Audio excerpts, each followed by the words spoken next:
अस्सलाम वालेकुम। मेरा ताल्लुक इंडिया से है। किसी शख्स ने एक घर खरीदा तो उसके पास 15 लाख का अमाउंट कम पड़ गया उस घर को ख़रीदने में। तो उसने एक शख्स से एक मुआहदा किया कि आप मुझे 15 लाख दे दें और इस घर में फ्री रहें, और जब मैं आपको ये पैसे वापस करूँगा जब तक आप इस घर में फ्री रह सकते हैं। ओके।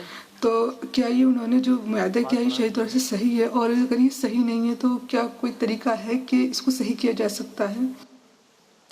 ठीक है, मैं सवाल दोहराऊं आपके लिए। वो कहती इंडिया से ताल्लुक इनका, कहती हैं जी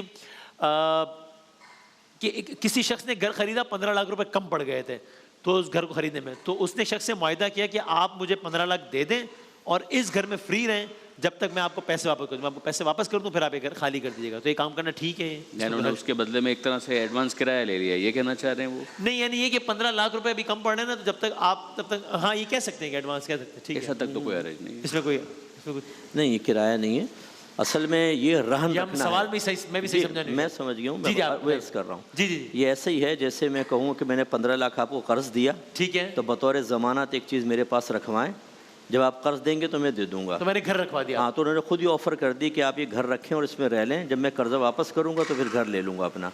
अच्छा, ये सूरत हाल है। हाँ, तो नबी ये खालिसतन सूद है और हराम है, क्योंकि नबी करीम सल्लल्लाहु अलैहि वसल्लम ने इरशाद फरमाया कि जो कर्ज नफ़ा खींचे वो नफ़ा सूद है।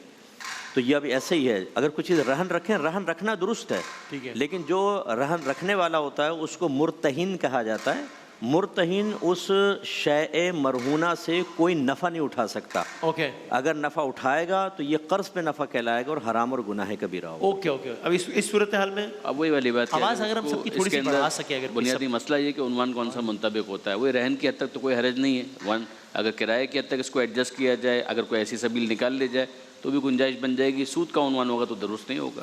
ठीक है, ठीक।